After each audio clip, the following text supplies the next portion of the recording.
What's Bob Toure saying? I'm interested in his comments. Well, Bob Toure said something like that, that he put the word out, and he did. He's one of our, I mean, he watches this program every Sunday, no doubt about that. Always critical of me, but I like Bob.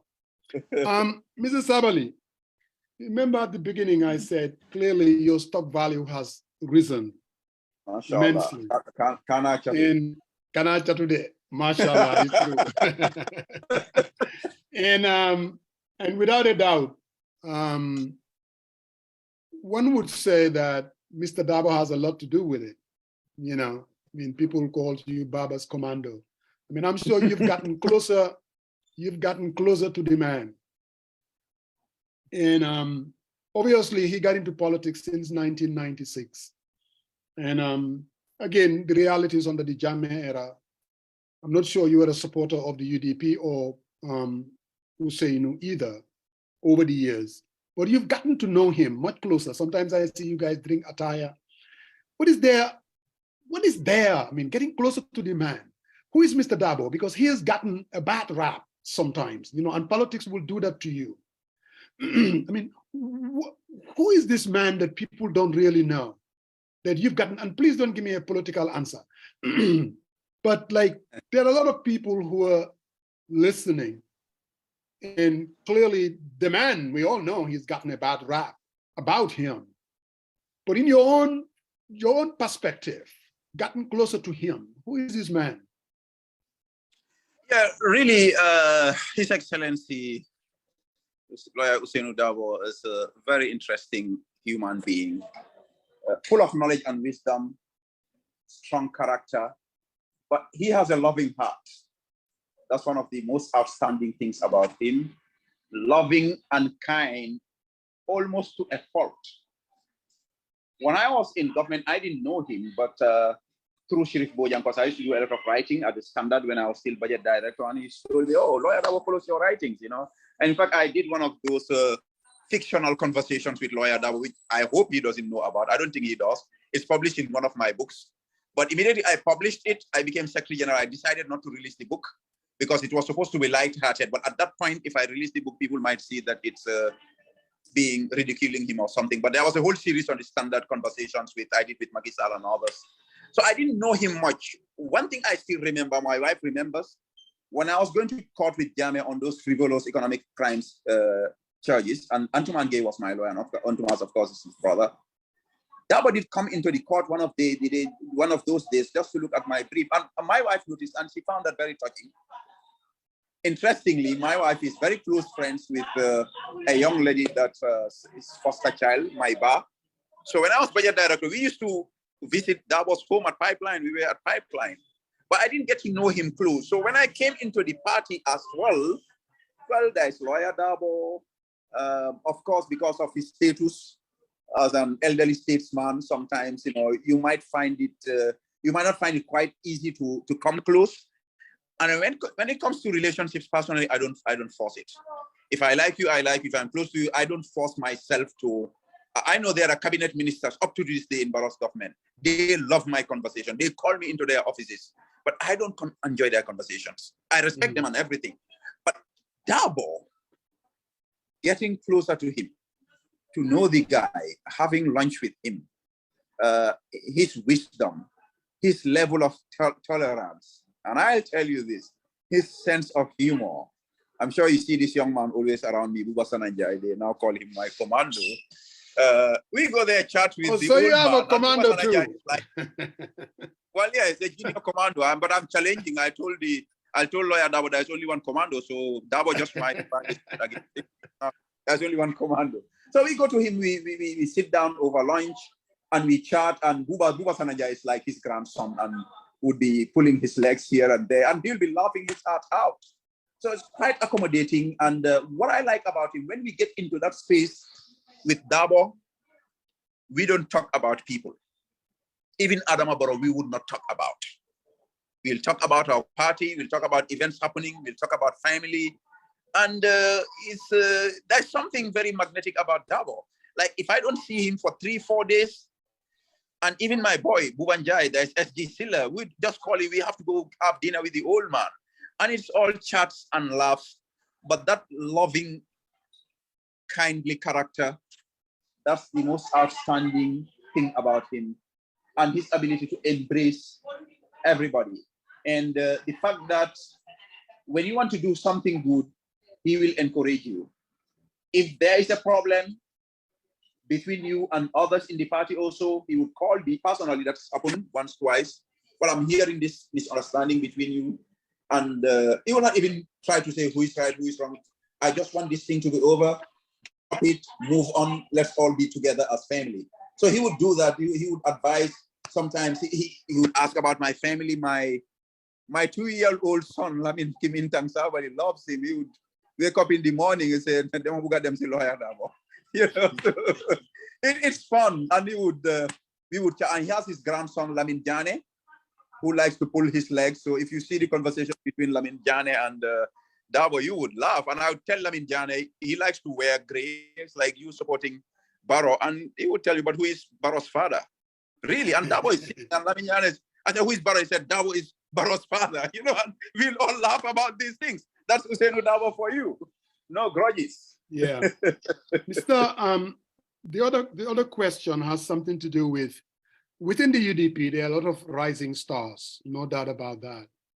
And on this program, I have talked a lot about Talib Bensouda, and people even thought that I know the man, or we speak, or I'm trying to, and some people even say, the Musaja and just in internal politics, you know, but you stop.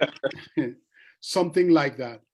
But I am one of the people that really do believe that, like you just narrated, I mean, his executive experience, what he's done for KMC, a young guy, a fresh face, people see him as someone who can bring people together, who can increase the base of the party, who can attract independent voters. I mean, being the campaign manager, I mean, how do you see those kind of that kind of talk? Even though sometimes UDP people will dismiss it and say, they know party. But who is Talib Bensouda? Do you think he's someone being a rising star that could, like I said, Sabally working with him could finally bring the presidential victory to the United Democratic Party? I mean, knowing him and his leadership style, who is Talib? Well, I think everything you've said about Talib is true. He's a fine young man, you know, cool, calm, and collected. And like you said, he's earned some laurels as an administrator in KM, and really loved by his constituents. There are other people in the party. Rohim Malik Low, of course, has done an outstanding job in Banjul and the international community as well. We have our unsung heroes too. Landing San is doing an amazing job in LRR. Fode Danjo in URR. I mean, if you see what all of these people are doing, it's really amazing. Yeah, but I'm just for this question, I just want to focus on Talib. I mean, I know, like I said, they're rising stars, but I'm just... I am putting it within a context because you yourself, there are many rising stars in the party, and Talib just might be the flag boy for that. So I think he has those skills, he has those experience. All of these people working under Usainu Dabo are learning. So, and I think this is a blessing for the party. Some people see it sometimes in a negative way. Wow, Talib, Kampam. It's not real. Talib, as a bona fide member of the UDP, with all these credentials, without a doubt, has a potential to become our party leader and flag bearer someday, when I don't know. And I know Talib knows that, but I know Talib is not in a haste. Talib knows that we have a party, we have a leader to support until the time the members of the party, through our democratic processes, decides to replace him. And personally, I want to say this along these lines of Lingawa Purjahase Party. For some reason, people have created this myth that I have a problem with Talib. I don't have a problem with Talib Bensouda. And Talib knows that. You know, so sometimes you have, if you have a few stars within a team, even a football team, you have 1-2 different stars. There will be a group in the team, patriots who would support this particular quarterback, patriot supporters who would support the other quarterback, but that does not bring any team down. It's about how you manage that energy. And I think that energy that Talib is bringing in and his experience is to our advantage, even for those, because sometimes it's actually the supporters. a Talib supporter could jump up and say, in fact, Talib Moineka Singh, party leader. Why not? That person has that right. Correct. And that's not a crime because UDP is a democratic party.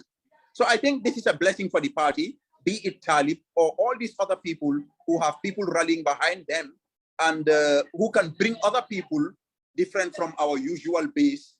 I think it's a blessing for the party. And I think the party is managing this very well and harnessing all these potentials for a brighter future. And I think the future is very bright for UDP. Talib came to visit me at PRU when I was sitting, and we had a very good heart-to-heart conversation about how we can work together to harness the potential that this party has. Alhamdulillah, we are very proud of him and his achievements and everything. We love Talib. He's our Talib is our Talib. Good. That's a good thing. Because the reason why I asked the question was because just before your convention or Congress, there was a lot of talk, unfortunately, people kind of positioning Talib is running for the Secretary General position against Hussein Dabo, that kind of a thing. And then, you know, I mean, your own sister came out there with an audio, you know, talking about how, I mean, the Ibrahim Adibas of this world reach out to her, to Talib's office, talking about, I mean, trying to get her to support Talib and that kind of thing. And I saw some of your statements saying, you know, Hussein Dabo is going to be our, that kind of a thing. I mean, that's why I'm asking this question. I mean, that whole thing about your sister and that audio, is there anything to it? I mean, without sounding petty, or is this just politics, internal politicking? Like I said, and this is not just UDP. All these other parties have their internal squabbles here and there. The Democratic Party has different wings. The Republican Party, the most mature of democracies, they have these things. Start rising with their own cheerleaders. So naturally, if even you're for the people by the people, some people support you more than they support Pasamba, but they're all for the people by the people supporters. So these things happen. And like I said, sometimes it's not about Talib or Rohi or any other person. It's the support making statements, and people can misinterpret that for being the positions held by the leaders. And like I said, when I sat down with Talib recently and we discussed these issues, we hashed them out and we shook hands and we hugged each other. And we've made a pledge and a promise. We'll not talk about it. Talk is cheap. You will see what you will believe in this country very soon. And it's going to be a yellow future, inshallah. Thank you very much. I only have one question, but I'm going to wait for my guys to ask, and I'll ask my final question. and thank you, sir, for your patience for dealing with us. Thank you very much. My pleasure. I owe you all this. No, why Sabally, before you go, I just wanted to, I want to thank you for coming. Thank you. Thanks for having me. At the end of the day, you are now the campaign manager of a political party. And your job is to try to win every single Gambian voter, including even Adama Barrow. Voting Mubisa, he will vote for Nakala Tuda. So the platform here that we have, I know sometimes we get a bad rap, which is to be expected. While when we bring people here, it is for the purpose of conversation. Questions are asked. Because at the end of the day, the question that we ask, maybe a question that other people have. But unless those questions are asked and answers are given, perceptions would continue. That's right. And that's what we try to. And I know you talked about Mr. Dabo here. One thing that I like about the guy, I've never been a member of the UDP, even though I get that thing, for UDP, I don't care anyway. I think he's a very, very good listener. All the times that I've had conversations with him. He's a very, very good listener. And I don't think you can ever bring an idea that he will tell you, you know what, you're stupid or you're wrong. He would listen to you. And I think that is one thing that I really admire about him. I like the guy. I don't care what anybody says. And you know what? Good luck with your campaign managering. Why I have a candidate and that I'm trying to bring here next week or the week after. That is Young Dabo. That is my candidate. You know, that is Birkama is going to be run by activists. You know, we're going to have a revolutionary way of running a government, free of corruption, free of any of these things that, you know. Coach, can I interrupt you? Yes. I just want to assure Musa Jeng that I'm already winning. Thank you, Coach. I love you. No, Young is my guy. You know, that's my brother. You know, that's my activist brother. You know, Musa he's will an not amazing understand. guy, really. Thank you. But thank you very much, Sabally, for coming. And Mos, we were supposed to have, we'll just hang around for a little bit because chances are. No, I even have one last question for Sabally. But before you go. Because what I wanted to say is Mohammed Samate and Fatima might join us to talk about their dad's state funeral. And what I want to say to Gambians, chances are I may have to drop off. But if you are in the Gambia, please find time to go and give Solo Standing the fitting farewell that he needs and deserves. Thank you. Because, and I hope that the government of Adama Barrow would realize the importance of Solo Standing. And this is where I would end by challenging Talib, the mayor of KMC. Talib has the sole powers to name any KMC building or street after anybody or anything. And I think the youth monument should be rightfully called the Solo Standing monument or whatever they want to add to it. And the street, that street going towards Banjul. One part of it can be Solo Standing, the other part can be April 10th, 11th. Because we have to be able to celebrate landmarks like that and not just wait until people go or whatever. With all the stupidness that they have of our colonialists, I think we have people who've given so much to the country who should be rewarded more than a Martin Harding or any of these people, you know.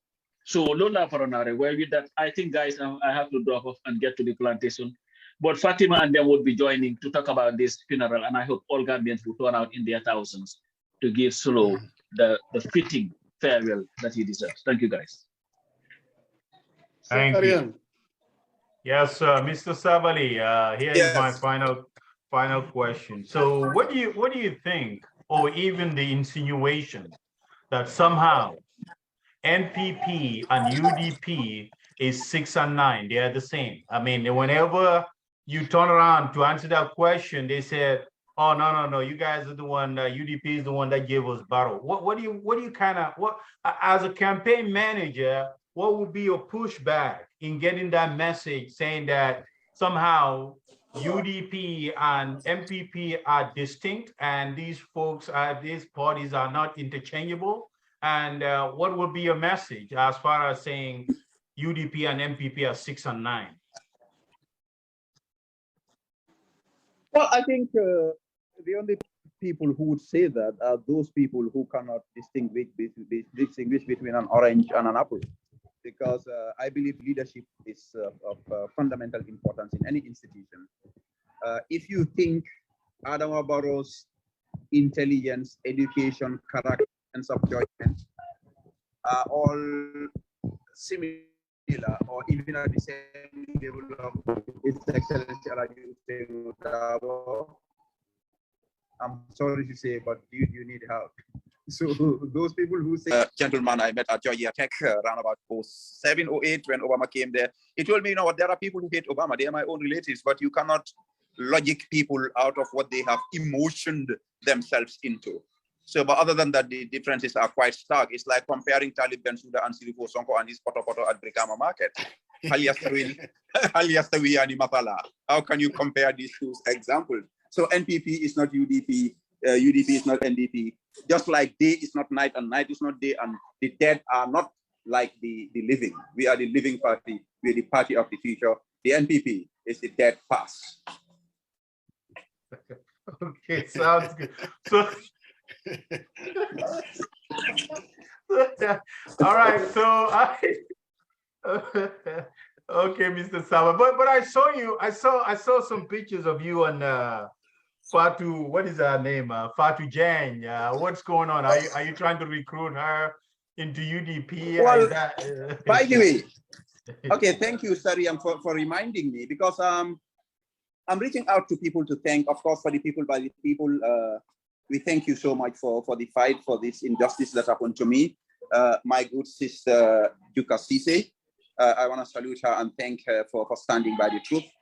Fat Jan was one of the activists, and she's actually a good friend of my wife. So I called her to thank her. She said she wanted to meet me. She came. We had a conversation of more than 3 hours. I will not divulge the details here. So I'm sure she'll get a call from somewhere tonight, because Barrow will be scared to see Fat Jan in Momodou Sabally's UDP car. But Fat Jan is just an activist, and that was the meeting consultation, just to say thank you and get familiar with each other. Fantastic, Fat Jan. I salute her. All right, good deal, man. Hey, you know, blessings to your family and everything. And as you know, we all stood up when we spoke very clearly that we don't stand for injustice. I think they trump on your rights, arresting you for 10 days. And but really, I've watched your wife, you know, her interview on Kerfatu, and you know, it's one of those moments when you felt that, you know, the family needs to come together, you know, and we are family regardless of the disagreement that we have, but we all stood and fought to see where Gambia is at today. We fought the most brutal dictator to ensure that he's out of the country, and all those things that Yahya Jammeh does in the past, we disagree with him, and we don't want that reputation to begin again in our heart for democracy. So, you know, greetings to your wife, to your Kiran, and you know, wish you all the best in 2023 and beyond. And it was a pleasure having you on the show today. Yeah, thank you. We all appreciate all of you. Yeah, deeply. Thank you. To echo what Sarian said, I'm sure a lot of people have different opinions about this platform, but like I always say, all we want to do here is to have divergent views and agree to disagree, sometimes passionately, sometimes, I mean, contentiously. But I mean, it's not we support this party, that party. Like I also said that we all have our own inherent biases, but the more the merrier, unless and until we can dialogue, we will never be able to find a common ground or build the very democracy that we want to see in the Gambia. My final question, back in 2016, under a flawed constitution that we still have, under a much more flawed register, we were able to defeat Jammeh and Sabally. That had a lot to do with a tactic that was utilized. That is a coalition of parties coming together and confronting the tyrant. In the new campaign manager of the United Democratic Party, come 2026, is that thing in the cards? Because some people do believe that in the absence of coalition against an incumbent, especially in Africa, it's always very tough to remove them. Talk is cheap. People are talking about, hey, white, sorry, Marseille, affaire serna. But for whatever crazy reason, people don't vote on issues. They vote on other things. And we've seen what happened in 2016, and we believe that it can be repeated again. Is that in the cards, Mr. Sabally? Well, I guess it's too early to talk about those kind of detailed strategies for an election that's 4 years ago. But we are watching and we are listening. I gave the example of my experience yesterday in Yomi. People from GDC, people from NPP, the PDIs approaching me, singing the same song you were singing, that no one can do it alone. We have to work together. So the modalities of that would be up to the strategists, if that's the path we want to take. But I believe, I'm a strong believer in the creative energy, creative potential of human beings. What happened in 2016 did not happen before. It was a unique strategy that we did. And I think we can have another strategy, maybe something added to what happened to 2016, or some other brand new, fresh solution. Because I believe in the power of conversations, for instance. And that's why when I'm called to a media interview like this, I'm not coming here to preach to your audience. I'm here to be challenged so that my thinking capacity can improve. And I believe with divine intervention, even in a conversation like this, I can go to bed, oh, Musa asked this question, maybe I have a dream, I have a hunch. But I think what is true that nobody can deny is that if we have to save this country, we'll have to come together. We can't do it divided. I absolutely believe in that. Thank you very much, sir. We definitely appreciate having you on. And I'm sure as time goes on, if something comes up, we will definitely reach out to you as well. You bet your bottom dollar you will always be treated with respect. We can't do it any other way. Well, thank you for the opportunity. Actually, I mean, I have a lot of respect for the platform. I don't agree with your opinions. I don't have to, you know. But, no, you don't have to. I know it's a respected platform that people actually follow. And for me, I'm not afraid of being on any platform. Wallahi, you know, call me at midnight if I'm available. Sometimes I'm just reluctant, like what happened today. And I apologize for that. I'm in a situation where I can't control and I don't understand. I apologize for that. But other than that, anytime, anywhere, inshallah. Thank you very much, and God bless you. Thank you very much. Thank you very much, bro. Thank you very much. Thank you, Mr. Sabally. Well, Sarian, there was Baba's commando, you know.